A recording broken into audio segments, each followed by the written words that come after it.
Teve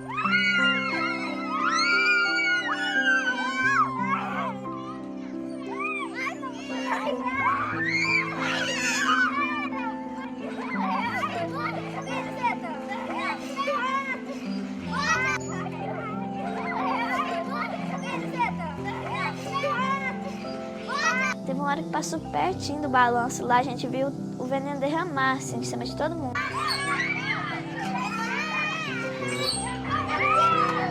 Eu mesmo estava passando perto do balanço, aí eu agachei, até na hora, que foi tão muito veneno, nós deu pra ver direitinho. Aí todo mundo saiu correndo nessa hora.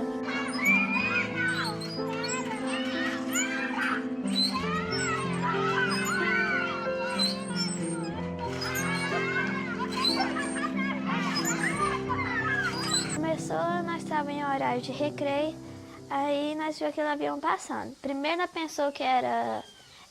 de vez em quando passa avião por aqui. Aí nós não pensou direito, nós não sabia que era esse, nós continuamos no parquinho. E aí os outros estavam lá na quadra. O primeiro voo que a aeronave fez lá do lado da escola foi por volta de 9h05 da manhã. Essas crianças estavam lanchando, eu acredito que pelo menos 60 crianças nesse momento estavam com a vasilhinha de lanche na mão. E quando essa aeronave passou o primeiro voo do lado da escola, e nesse momento o vento estava em direção à escola e quando o agrotóxico veio todo para cima da escola. Inclusive eu estava lá no pátio da escola, no estacionamento, foi quando eu tomei o primeiro banho de veneno, né? A polícia de Goiás prendeu o piloto de um avião agrícola que despejou agrotóxico perto de uma escola rural no município de Rio Verde. 29 crianças e 8 adultos foram intoxicados. Segundo testemunhas, era hora do recreio, quando alunos e funcionários da escola foram surpreendidos por uma chuva de agrotóxico. A criança está coçando demais. Eu falei assim, então, coloca ela pro chuveiro, dá um banho nela para parar a peniqueira, né? 37 pessoas, a maioria crianças, foram socorridas em hospitais da região com dor de cabeça e vômito. Depois de medicadas, receberam alta. De acordo com a polícia, o veneno partiu de um avião agrícola que é muito usado no combate de pragas na agricultura. A aeronave estava sobrevoando uma lavoura de milho. A principal suspeita é que o piloto tenha feito alguma manobra que liberou o agrotóxico em cima da escola, que fica num assentamento rural em Rio Verde, a 200 quilômetros de Goiânia. A Polícia Civil anunciou no início da noite que o piloto foi preso em flagrante por crime ambiental e por desrespeitar as normas sobre o uso de agrotóxico. Eles não respeitaram o limite mínimo de distância dessa escola, portanto, colocaram em risco todas aquelas crianças. O dono do avião disse que o piloto não notou que o prédio era uma escola e que ele seguiu todas as normas de segurança para a pulverização de lavouras. Falar que não viu um prédio desse tamanho, com essa estrutura, com esse tanto de aluno no pátio, não tem lógica. Isso aí é uma coisa assim, né?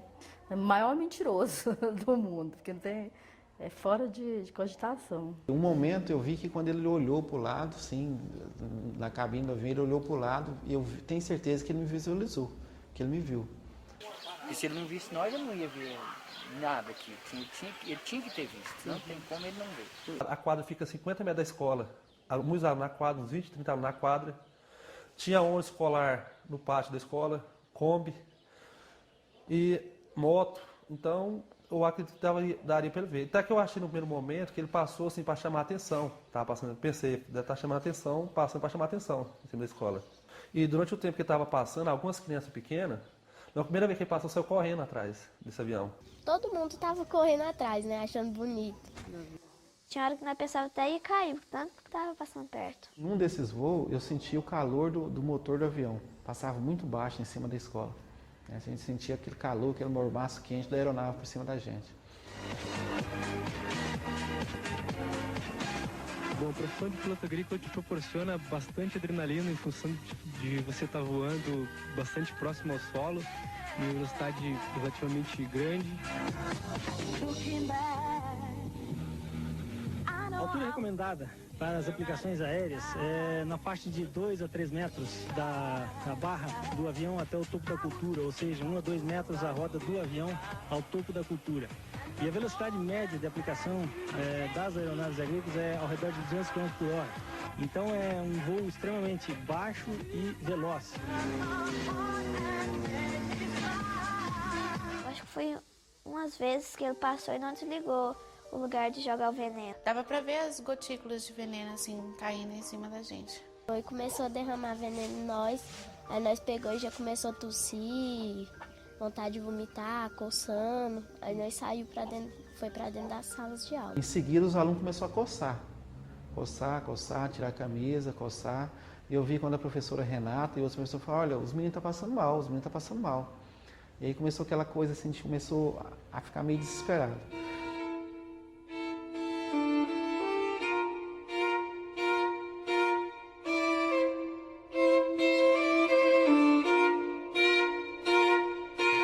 Aí eles ligaram da escola pro SAMU, o SAMU veio de encontro com outro ônibus, que eles colocaram as crianças que estavam passando mal mais que os outros dentro do ônibus e foram de encontro com o SAMU. Quando as viaturas alcançou, o pessoal parou, fechou a estrada, a GO lá, fechou a estrada, e lá mesmo o pessoal do SAMU, e bombeiro e ambulância da saúde mesmo que estava indo, começou a fazer atendimento a essas crianças, no meio da estrada lá. As crianças já chegou no hospital com soro, né? Por exemplo, a Luana deu vários desmaios nessa viagem, até mesmo dentro da viatura. Outros já chegaram com oxigênio, situação assim de pânico mesmo. Aí foi, de repente, eu comecei a passar mal, que ele foi me sufocando, fui ficando tonta, até que eu desmaiei. Ela tomou soro, daí o médico deu alta para ela, daí ela começou a passar mal, a senhora que o médico deu alta para ela, todos os alunos foram liberados, só ela que ficou por último, daí o médico foi lá e liberou ela também, daí a hora que a gente tá saindo, ela começou a sentir fadiga de novo. Daí eles pegaram e levaram ela, o médico olhou ela de novo, internou ela de novo. Aí foi, depois nós fomos embora. No outro dia, antes do almoço, aí foi todos os alunos embora, liberaram, aí foram todos embora. Aí chegou lá, aí passou mal de novo. Aí nós nem chegou lá em casa, nem cheguei a chegar em casa, né? Aí passou mal, aí teve que vir de novo na ambulância.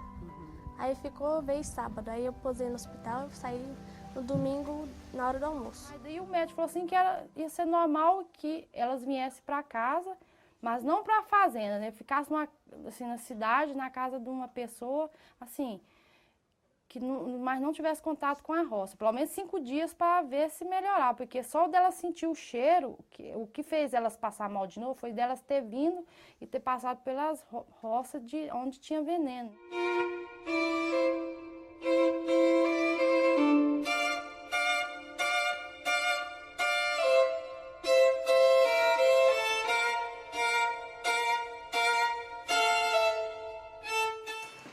Desde o dia que aconteceu o acidente, tem muita gente passando mal, como eu, por exemplo. Sentindo fora de ar, dor de cabeça, tontura, enjoo, ficando gripado. De vez em quando você sente assim o fôlego muito cansado, né? Falta de ar. Falta de apetite. E o dono da empresa não fez nada pra ajudar a gente. Pagou uma multa, né, de 100 e tantos mil, mas nada, não fez nada, não tá ajudando em nada. A gente vai no hospital toda vez. É normal isso, né? Por causa do veneno, não é gripe.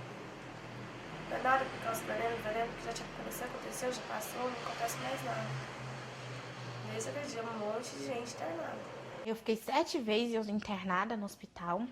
Aí nós foi para Rio Verde, lá no UPA lá, mó descalço, não tratou nós direito. Uns médicos sem educação, enfermeiro, muito. Aí eles passam nós lá pra dentro lá e deixam nós esperar lá. Nós passamos mal, sentindo dor, chorando de dor. E atendia as outras pessoas e eles demoravam a atender. Pensei que eu ia morrer mesmo, porque eu fiquei, nossa, intoxicada, assim, fechou meu ar todinho, tampou tudo. E ninguém ali aparecia pra me ajudar.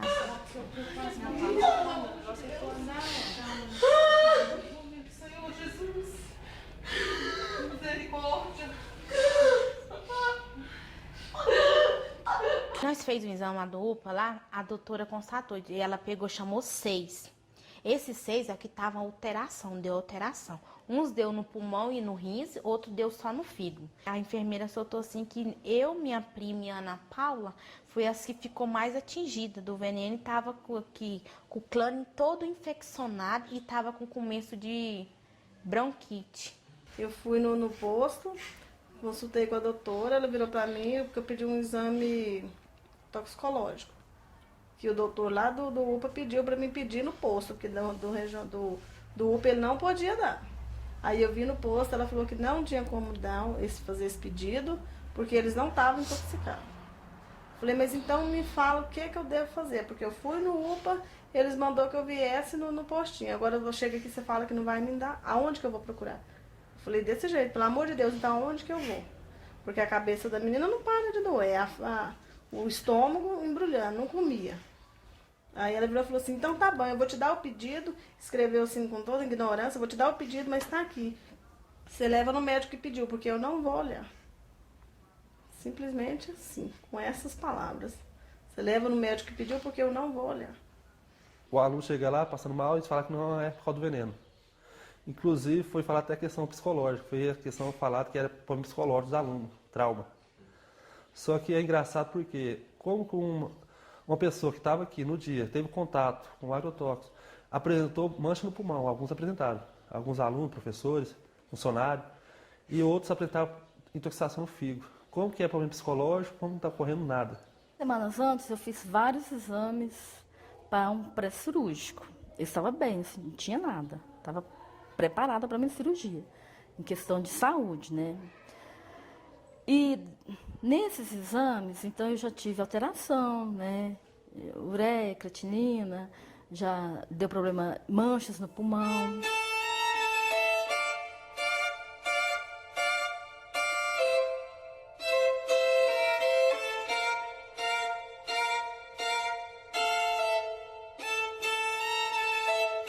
Inclusive, o médico virou e falou assim que nós não vamos ter a vida como nós tínhamos, a saúde como nós tínhamos antes.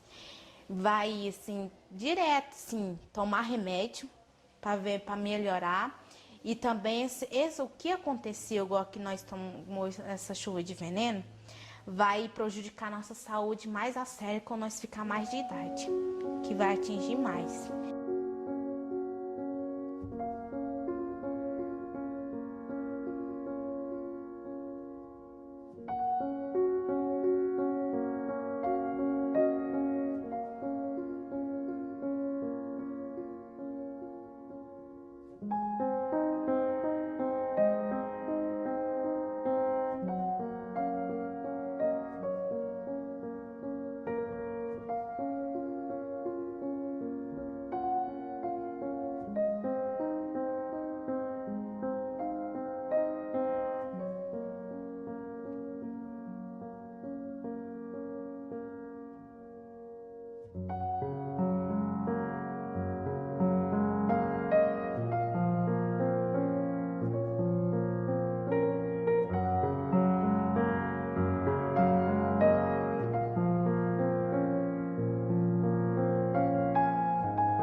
O que mais está incomodando a população é o despreparo dos profissionais de saúde, especialmente dos médicos, ao atender o caso e tentar descaracterizar ou minimizar, ou então não esclarecer, não orientar sobre o sentido de um quadro desse, que tem uma fase aguda, pode ter consequências posteriores. Foi um caso, né, dessa escola, né, que é considerado um surto de intoxicação. Um surto, talvez um dos surtos mais graves de intoxicação por agrotóxico que o Brasil tem notícia dos últimos anos, que é 92 pessoas, onde foi feita a notificação via Sinan, né, dessa comprovação. E isso é bastante sério, né, em cima de uma escola, né, uma escola onde se planta soja, tira a soja, planta o milho, né, no entorno da escola, deixando a escola ilhada nessa plantação, e uma escola em situação que a gente chama assim bastante precária, né, onde o poço artesiano fica a alguns metros da plantação. Esse poço artesiano provavelmente deve estar contaminado. A fossa, inclusive, é uma fossa, não sei se é seca ou séptica, está lá a céu aberto na frente da escola e indo na direção da contaminação do poço, né?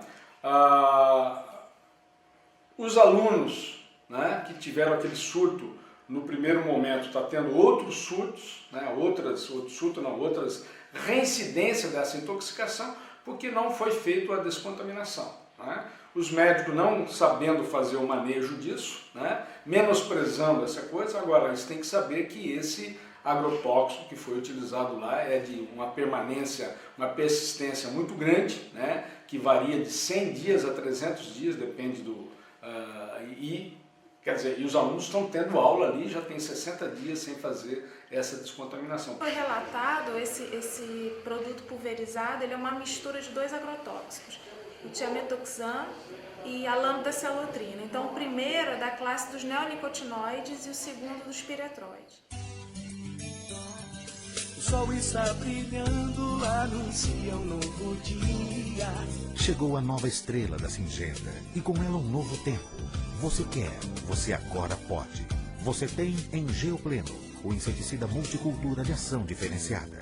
Um produto mais eficaz para quem quer uma lavoura saudável, produzindo safras da melhor qualidade. Afinal, o sol nasceu para todos. Chegou Engeo Pleno. Você pode acreditar. No Brasil e em alguns países do mundo também tem se discutido que o processo de registro de agrotóxicos ele é falho, no sentido em que a Anvisa, que dá o parecer sobre a saúde, ela dá parecer baseado em estudos que são realizados pela indústria, que são realizados avaliando-se a exposição a uma única substância. Então, aqueles estudos que são realizados em ratos, em camundongos, em cães, eles são realizados a partir de uma única substância. E aí o que acontece é que a indústria, ela faz um produto formulado que ele leva não só aquele ingrediente ativo, aquele agrotóxico, leva uma mistura de agrotóxicos, também são adicionados adjuvantes, outras substâncias que são utilizadas aí para aumentar a eficácia agrônoma, enfim. E não se tem, então, do ponto de vista antes do registro, uma avaliação que seria mais apropriada para ver o efeito dessas misturas. Então, na verdade, o que às vezes já se identifica para um ingrediente ativo isolado, que é um risco elevado de alguns efeitos, quando essa mistura ocorre durante a formulação, isso é agravado. O que se tem de efeitos também, que é importante ressaltar que o que os pais, as crianças estão relatando, elas são corroboradas por esses estudos científicos. Então, tem estudos científicos relatando efeitos sobre os rins, o fígado, sintomas respiratórios, neurotóxicos, que são muito semelhantes ao que eles têm relatado. Tem 10 escolas na mesma situação, né, e alguns professores colocaram que talvez até pior, né, porque onde se planta quase até dentro do pátio da escola, do pátio da aluno da escola, milho, arroz, soja, cana-de-açúcar, quer dizer, é um desrespeito, né, dos grandes produtores rurais sobre a questão da coisa que é fundamental, que é o ensino, que é as crianças, inclusive as crianças, nossa, que criança que nós estamos formando. Pulverizam com aquela máquina, aí pulveriza até bem próximo da escola. Aí a gente sente o odor do agrotóxico, né? A gente às vezes sente também um pouco o ar úmido, assim, o veneno, às vezes sente também. Na primeira pulverização a gente já sente a garganta irritada. Alguns alunos que já são propensos à alergia já sentem também a garganta irritada, seca, mal-estar, reclama de coceira na pele. Então já entra pela janela das salas, aí nós temos que correr, fechar a janela, baixar as cortinas, né? Assim, alguns alunos reclamam de alguns sintomas comuns, às vezes, de um ou outro. Nós que trabalhamos com a saúde pública, nós temos observado um número grande de neoplasias notificadas, né, no estado de Goiás, assim como problemas renais também que podem estar associados ao uso do agrotóxico nos alimentos, na água também. O consumo de agrotóxico a nível nacional, né, que dá cerca de 1 bilhão de litros, né, por causa dessa produção de cerca de 80 a 90 milhões de hectares no Brasil de soja, milho, algodão, arroz, feijão, né, ele também tem um consumo bastante grande aqui no estado de Goiás, né, é um dos grandes produtores agropecuários, mas é também um dos grandes consumidores de agrotóxicos, né? E aqui na região, no município de Rio Verde, né, que é um dos maiores produtores, né, de soja, de milho, cana-de-açúcar, pecuária da região do estado de Mato Grosso, também é um grande consumidor de agrotóxicos, esse veneno agrícola, né?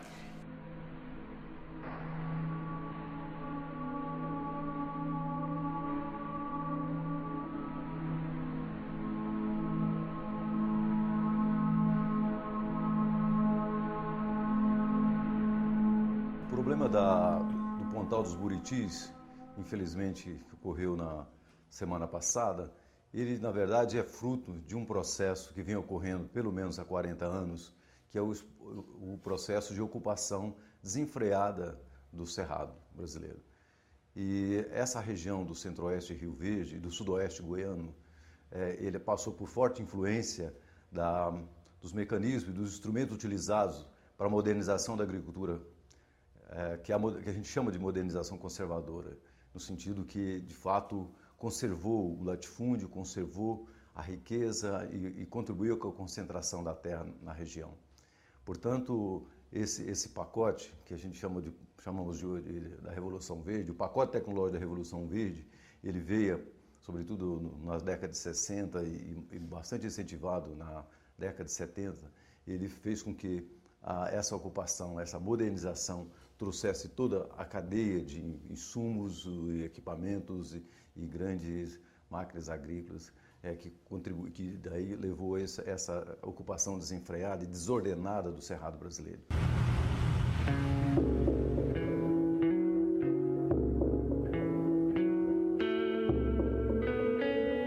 Do alto se vê a destruição do Cerrado. A mata divide espaço com fazendas produtoras de alimentos. Estamos sobre a cidade de Mineiros, Goiás. Por aqui o agronegócio chegou há 40 anos. O problema é que muitos agricultores usaram técnicas erradas. Resultado, além de destruírem a mata, deixaram a terra inútil para o plantio. O Cerrado está em 12 estados. Dados oficiais apontam que 40% da segunda maior formação vegetal do país já foram destruídos. O desmatamento é maior na parte mais ao sul, Paraná, São Paulo, Mato Grosso do Sul e Goiás, onde o agronegócio está há mais tempo. Nas áreas mais afetadas, se pode ver que surgiram desertos. 7% do cerrado já viraram areia, como essa fazenda em Goiás. Houve um plantio de cana aqui na região, de canaviais na região. E esse plantio esgotou a terra e então a terra foi abandonada. Há um investimento intensivo em relação ao desenvolvimento da grande produção. Grande produção, com duas medidas que são contraditórias entre si, até certo ponto são contraditórias, mas são duas medidas que colocam em risco, inclusive, as possibilidades futuras relacionadas à questão da produção agrícola. O primeiro é a utilização intensiva de crédito para a grande produção, desviando recursos que seriam necessários para a produção familiar, para a pequena produção, e injetando na grande propriedade, onde o grande produtor ganha muito dinheiro, mas que não investe um tostão na safra seguinte. Na safra seguinte ele vai esperar que o governo dê dinheiro de novo. E não aquilo que ele ganhou e que ele poderia reinvestir. Ele não reinveste, vai gastar tudo, ou vai guardar embaixo do colchão, sei lá onde, e aí ele espera que o governo lhe dê outro recurso.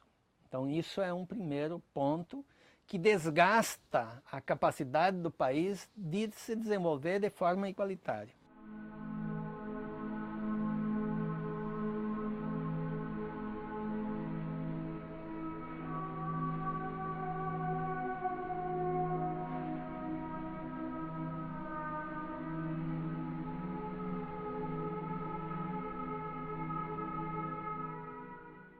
O segundo ponto é uma política de utilização de agrotóxicos absolutamente estúpida.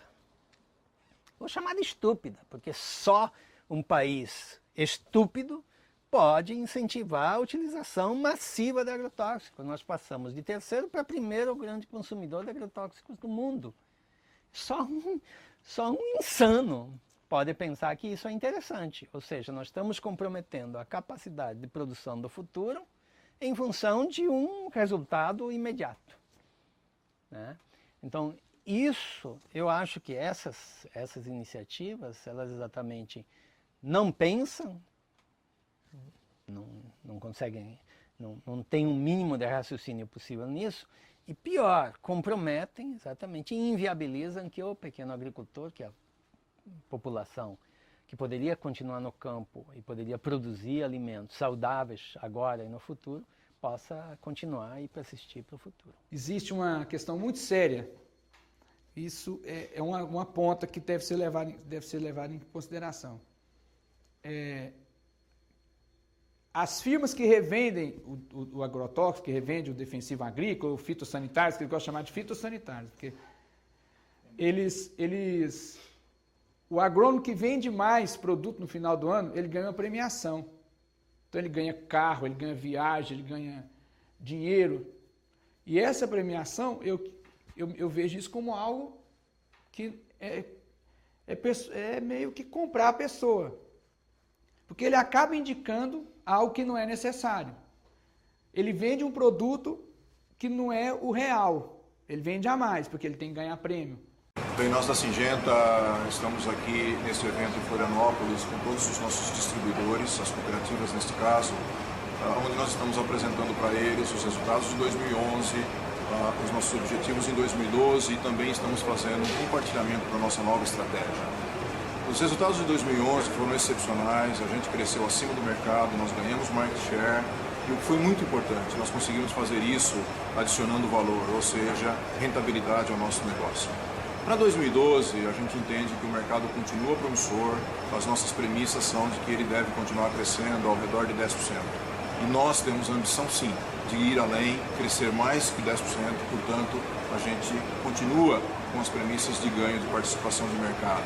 E eu estou falando do mercado de químicos. Não é um caso isolado, né? Eu estou vindo aqui fazer essa discussão aqui porque isso já aconteceu em vários municípios lá no Mato Grosso, né? A gente tem já todo um trabalho de manejo desse acidente ou não acidente, né? Não sei nem se é um crime, às vezes é um crime você passar, provavelmente vai ser um crime, né? Está sendo julgado isso, você passar com avião pulverizando em cima da escola, né? E esses outros acidentes, que eles chamam de deriva, mas, né, que é o vento, o ar, a chuva, o sol, né, que isso é recorrente em dezenas, centenas ou milhares de municípios do Brasil, aqui de Goiás e do Brasil, assim como lá do Mato Grosso, milhares, e essa situação tem que ter um limite, tem que ter uma discussão para que isso não continue ocorrendo isso e discutir um pouquinho se essa poluição, até onde a gente vai chegar com essa poluição. Para produzir alimento você tem que produzir, você tem que poluir, né? Para produzir alimento tem que poluir com agrotóxico, é a poluição intencional que você vai estar fazendo ali, né? Você tem que botar fertilizante químico, um monte de produto químico, né? E isso tem um impacto e tem um custo na saúde e no ambiente, né?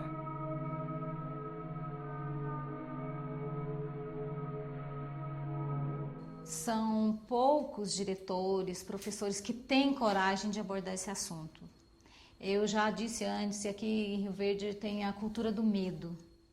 E esse medo ele é tão forte nas pessoas, o medo de falar e sofrer pressão, perseguições, porque esse mercado do agrotóxico ele envolve muito dinheiro, então isso dá esse medo. Então as pessoas sofrem, elas querem mudança, mas elas até reclamam, mas assim não conseguem se organizar para fazer algo que verdadeiramente possa mudar essa situação. O que fazer? Consciência todo mundo tem, já falei, a gente sempre trabalha com isso. Mas é tentar desenvolver um tipo de tecnologia que não vá prejudicar as pessoas, ou que menos, porque no final de contas, desde da zona rural até o mercado, nós estamos lidando com isso. Nós estamos ingerindo isso de todas as maneiras, então, diversidade de problemas de saúde que tem hoje, tudo vem em função disso. Porque a gente não estava lá, nossos filhos não estavam lá, por exemplo, querendo enriquecer ou querendo fazer farra, ou estar nas drogas, ou estar roubando. Eles estavam lá na condição de pessoas que têm responsabilidade de um futuro, para ter um futuro melhor. Eu queria realmente o que eles fazissem para nós, dasse assim, um plano de saúde para nós até o fim da vida da gente. Para a gente não sabe o que vai acontecer daqui, nem por tanto causa de dinheiro, porque essa indenização, se eles garantissem um benefício para nossa saúde, garantindo até o final da vida da gente, seria muito ótimo para nós. Só que nem isso aí eles não querem fazer. E o que eles têm que entender? Eu acho que não só os produtores, mas o mundo tem que entender que o meio ambiente é a continuação da nossa casa. Né? Não tem como. Se você zela pela sua casa, você tem que zelar também pelo meio ambiente. Eu entendo assim que tem que haver produção de alimento? Tem. Mas o que tem que ser mudado? A maneira de produzir esse alimento. O veneno, para mim, é uma forma rápida de atingir o objetivo de enriquecer algumas partes e empobrecer o nosso solo, a nossa vida, nosso ambiente. Hoje é inadmissível que um avião, na tentativa de jogar um veneno numa lavoura, acaba destinando milhares de litros em crianças. As crianças não são pragas, crianças são seres humanos. Eu pergunto, para onde que vai parar o conteúdo daquele vasilhame vazio, né, que o governo federal, estadual e mesmo municipal faz toda uma propaganda para recolhimento da embalagem vazia. Lógico que nós temos que recolher a embalagem vazia, que é um plástico, para não ficar no ambiente ou não ser reutilizado. Mas nós, que gostamos da saúde, inclusive da saúde pública, temos que perguntar e discutir aonde que foi parar o conteúdo que estava dentro desse frasco que está vazio hoje. Ele vai parar no alimento, vai parar na água, vai parar no solo, vai parar no nosso sangue, na nossa urina, né, no nosso corpo, e isso vai trazer várias doenças agudas e crônicas.